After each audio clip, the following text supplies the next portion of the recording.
शुरुआत करते हैं दोस्तों इस आर्टिकल की, जो कि स्टेट इलेक्शन कमीशन से रिलेटेड है। तो हमारे देश में देखा जाए नेशनल लेवल पर और जो स्टेट लेवल पर चुनाव होते हैं उनको कंडक्ट कराने के लिए किसकी व्यवस्था करी गई है।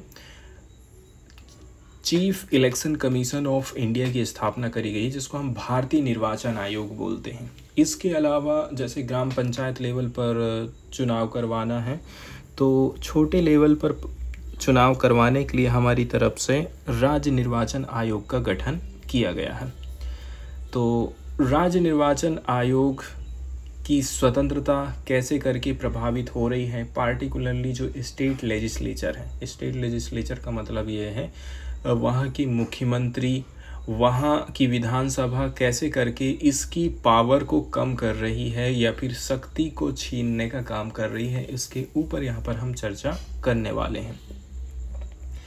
तो स्टेट इलेक्शन कमीशन में क्या क्या रिफॉर्म्स किए जा सकते हैं, इसके ऊपर यहाँ पर हम चर्चा करने वाले हैं। स्टेट इलेक्शन कमीशंस में हमको एम्पावरमेंट लाने की ज़रूरत है, ठीक है। ये काफ़ी क्रूशियल स्टेप्स रहेगा यदि हम चाहते हैं कि हमारे देश में फ्री एंड फेयर चुनाव हो। तो अभी तक देखा जाए इलेक्शन कमीशन ऑफ इंडिया का जो ट्रैक रिकॉर्ड रहा है काफ़ी बेहतर रहा है। जैसे कि फ्री एंड फेयर तरीके से अभी तक चुनाव आयोजित कराए गए हैं हमारे देश में। देखा जाए थोड़ा बहुत तो चलता है, लेकिन हमारे देश में अभी तक जो रिकॉर्ड रहा है काफ़ी बेहतर रहा है। टाइम टू टाइम इलेक्शन हुए हैं, चाहे वो पार्लियामेंट के हों चाहे वो स्टेट लेजिस्लेचर के हों, मतलब संसद के चुनाव, साथ ही साथ जो विधानसभा के चुनाव है ना, कौन कंडक्ट कराता है, भारतीय निर्वाचन आयोग ने करवाया है, वो भी फ्री एंड फेयर तरीके से। एंड कुल मिलाकर के देखा जाए भारतीय निर्वाचन आयोग one of the independent India's most credible institution के तौर पर उभरा है। हमारे देश में 34 स्टेट इलेक्शन कमीशंस हैं जहां पर सीरियस अटेंशन देने की ज़रूरत है एंड इनको हम मजबूत बनाना है। हम बात कर रहे हैं सिस्टमेटिक डिसएम्पावरमेंट ऑफ SECs। इसका मतलब ये है कि कैसे करके हमारे देश में राज्य निर्वाचन आयोग की शक्ति को कम किया जा रहा है। इसके कुछ एग्जाम्पल हम यहाँ पर देखेंगे। हमारे देश में राज्य निर्वाचन आयोग की व्यवस्था बनाई गई है आर्टिकल 243 के संविधान में। कहाँ है इसका उल्लेख? अनुच्छेद 243 के में and 243 ZA of the constitution. इसको इंट्रोड्यूस किया गया था 73वें एंड 74वें नंबर के अमेंडमेंट के माध्यम से 1993 में। वहीं यदि हम वर्क की बात करें तो ये क्या काम करते हैं, जो स्टेट कमीशन है, स्टेट इलेक्शन कमीशन है, चुनाव की सुपरिंटेंडेंसी करता है। मतलब चुनाव से रिलेटेड कोई भी मुद्दे की अध्यक्षता कौन करेगा, जो भी निर्णय लेना कौन लेगा, स्टेट इलेक्शन कमीशन लेगा। दिशा निर्देश जारी करना, ठीक है। Control of the preparation of the electoral roll जारी करना, साथ ही साथ conduct of all election to panchayat and urban local government. जितने भी इलेक्शन हो रहे हैं पंचायत लेवल पर, अर्बन लोकल गवर्नमेंट के, इन सब को कंडक्ट कराने का काम करता है स्टेट इलेक्शन कमीशन। लेकिन ऐसे बहुत सारे एग्जाम्पल हैं जहां पर हम देखते हैं कि जो स्टेट इलेक्शन कमीशन है ना, उसकी ताकत को कम किया जा रहा है। आखिर ऐसा हो कैसे रहा है, इसके बारे में यहाँ पर हम चर्चा करने वाले हैं। जैसे कि कर्नाटक का यहाँ पर एग्जाम्पल दिया जाता है। हाल ही में एक मामला सामने आया था जिसमें कर्नाटक राज्य निर्वाचन आयोग ने कर्नाटक सरकार के खिलाफ अवमानना की याचिका दायर करी थी, जिसमें कहा गया था कि जो संस्था है इसने क्या काम करी, पंचायत राज संस्थाओं के परिसीमन और चुनाव के लिए कि भाई हमें आगे बढ़ना है, इसके लिए आप अनुमति दीजिए। लेकिन ऐसे जो मामले हैं 3.5 साल से लटके हुए हैं। 3.5 साल से लोगों के निर्वाचन में कितने नाम जुड़े हैं, कितने कट गए, कितने ख़त्म हो गए, कितने नए पैदा हुए, ये सब कहना चाहिए कुछ हुआ ही नहीं है।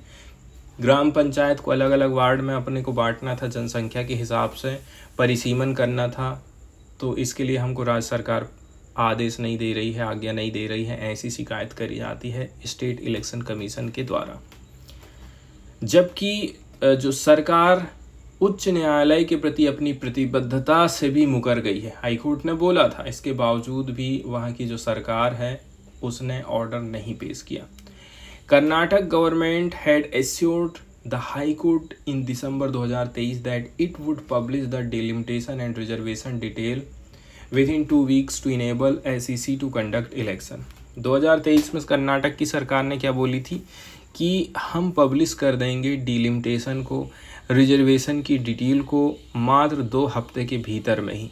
इससे क्या होगा, जो स्टेट इलेक्शन कमीशन है ना वो चुनाव करवा पाएगा हमारे राज्य में, ऐसा बोला था। लेकिन इसके बावजूद भी राज्य सरकार ऐसा नहीं कर पाई है, इसीलिए केस करना पड़ गया। कहाँ चला गया केस? चला गया हाई कोर्ट। इसके अलावा एक और एग्जाम्पल है, यहाँ पर हम बात कर रहे हैं आंध्र प्रदेश का। ठीक है, आंध्र प्रदेश की यदि हम बात करें, एक और अनदर केस की यहाँ चर्चा हो रही है। आंध्र प्रदेश में भी कुछ ऐसा ही हमको देखने को मिला है।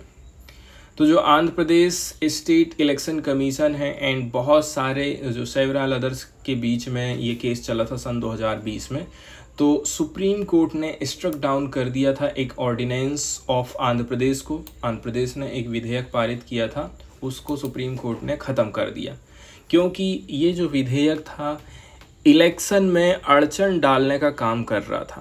पंचायत राज इंस्टीट्यूशंस में जो इलेक्शन होने वाले हैं उसमें दिक्कत पैदा कर रहा था। इस चीज़ को उसने क्या काम कर दिया, स्ट्रक डाउन कर दिया। अगली चीज़ जो प्रभावित हो रही है वो ये है कि यहाँ पर कोई भी हमको इलेक्टेड काउंसिल देखने को नहीं मिलती है। यदि हम एक एनालिसिस करें performance audit of implementation of 74वें नंबर का कॉन्स्टिट्यूशनल अमेंडमेंट एक्ट, 74वें नंबर का संविधान संशोधन किया गया है, उस हिसाब से परफॉर्मेंस ऑडिट का एनालिसिस यदि हम करते हैं, ठीक है, और ये काम किया जा रहा है controller and auditor general CAG of India के द्वारा पूरे 18 स्टेट की, जो कि बताता है कि 2240 अर्बन लोकल गवर्नमेंट्स में से 1560 ही ऐसे हैं, 1560 ऐसे हैं जिनके पास में कोई भी इलेक्टेड काउंसिल नहीं है at the time of the CAG audit. तो इलेक्टेड काउंसिल भी होना यहाँ पर ज़रूरी है, ये तक नहीं हो पा रहा है, तो कैसे हम ये इंश्योर करेंगे कि एम्पावरमेंट हो रहा है संस्थाओं का।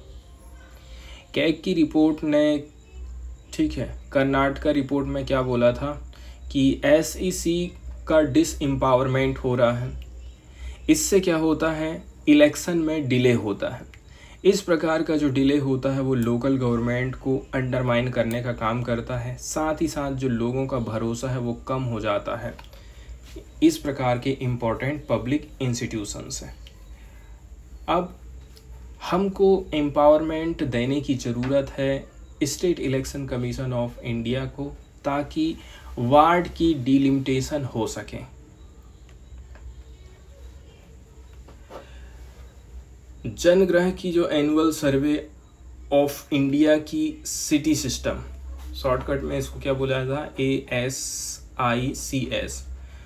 जनगणना annual survey of India city system, एक रिपोर्ट है 2023 में पब्लिश हुई थी, जिसमें बोला जा रहा है कि 34 स्टेट में से 11 ऐसे हैं, मतलब 34 स्टेट एंड यूनियन टेरिटरी की हम बात कर रहे हैं, उसमें से 11 को यदि निकाल देते हैं तो इन्होंने एम्पावर्ड किया है स्टेट इलेक्शन कमीशन को, ताकि वो कंडक्ट करा सकें डिलिमिटेशन की प्रोसेस को। लेकिन बाकी के स्टेट अभी चुपचाप हैं। ये जो स्टेट एंड यूनियन टेरिटरीज़ हैं जिनके नाम यहाँ पर बताए जाते हैं, Andaman and Nicobar island, Arunachal Pradesh, Bihar, Dadra Nagar Haveli, Daman and Diu, Gujarat, Himachal Pradesh, Jammu and Kashmir, Kerala, Ladakh, Maharashtra and west Bengal, and account for only 35% of the India's population as in 2011 census. ये लोग कितना अकाउंट करते हैं इनकी पॉपुलेशन का, पूरे भारत की जनसंख्या और यहाँ की जनसंख्या देखा जाए तो भारत की जनसंख्या का 35% यहाँ पर निवास करती है। इलेक्टोरल रिफॉर्म की ज़रूरत है ताकि हम इस प्रकार की संस्थाओं को और भी ज़्यादा मजबूत बना सकें। पहले नंबर की बात यह है, जो लोकल गवर्नमेंट होते हैं, जैसे कि आपके यहाँ पर हो गए सरपंच का चुनाव या फिर पार्षद का चुनाव हो गया लोकल लेवल पर देखा जाए। तो फेयर इलेक्शन होना बहुत ज़्यादा ज़रूरी है। कब होगा? जब स्टेट इलेक्शन कमीशन को फ्री एंड फेयर तरीके से काम करने दिया जाएगा।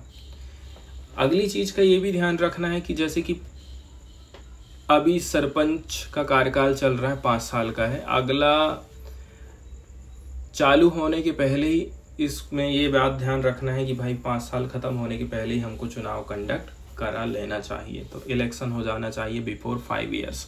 ये बात कही गई थी सुप्रीम कोर्ट ऑफ इंडिया की तरफ से Kishan Singh Tomar versus municipal corporation of the city of Ahmedabad and others 2006 का ये केस था। इसके अलावा कुछ और रिफॉर्म्स की यहाँ पर ज़रूरत है जो कि चेंजेस ला सकते हैं। पहले नंबर की बात यह है, ट्रांसपेरेंसी एंड इंडिपेंडेंस वाला गुण होना चाहिए, चाहे उसका कॉन्स्टिट्यूशन हो चाहे उसका अपॉइंटमेंट हो। इसका मतलब ये हो गया है कि जो स्टेट इलेक्शन कमीशन है सेम टू सेम कैसा रहे, नेशनल लेवल पर जो कमीशन है उसके जैसा ही होना चाहिए, ट्रांसपेरेंसी एंड इंडिपेंडेंट के हिसाब से, चाहे वो अपॉइंटमेंट के हिसाब से। जैसे कि कंपोजिशन की हम बात कर लें तो इसमें स्टेट इलेक्शन कमीशन में कौन जो मुखिया रहेगा उसको कैसे करके सिलेक्ट किया जाएगा। इसके लिए राज्य का मुख्यमंत्री रहेगा, राज्य के विपक्ष का लीडर रहेगा, सीजीआई बैठेगा, सीजीआई नहीं मतलब स्टेट में जो हाई कोर्ट रहेगा वहाँ का जो मुख्य न्यायाधीश है वो बैठेगा। 3 लोग रहेंगे और ये लोग डिसाइड करेंगे किसको हम निर्वाचन आयुक्त बनाने वाले हैं। तो ये काफ़ी इम्पोर्टेंट हो जाता है। इसके अलावा जो वार्ड की बाउंड्रीज है वो कौन निर्धारित करेगा? इलेक्शन कमीशन ही निर्धारित करेगा। ऐसा नहीं कि राज्य सरकार बोलेगी नहीं हम बताएंगे, इतने से इतने एरिया को एक वार्ड में बांटना है, इसमें इतने लोग शामिल होंगे, ठीक है, ये सारी चीज़ें, इतने लोगों में एक आदमी खड़ा होगा, ये सारी चीज़ें हमारे अंडर में होगी, ऐसा स्टेट गवर्नमेंट नहीं कहना चाहिए। एंड टाइम पीरियड आप निर्धारित कर लीजिए कि ये 10 साल के लिए फिक्स हो गई है, फिर अगले 10 साल के लिए हमको डिलिमिटेशन करना है क्योंकि जनसंख्या कम ज़्यादा होते रहती है। तीसरे नंबर की बात यह है powers ward delimitation and reservation, चाहे वो रिजर्वेशन से रिलेटेड मुद्दा हो चाहे वार्ड में डिलिमिटेशन का काम हो, किसको देना है? हमको स्टेट इलेक्शन कमीशन को देना है।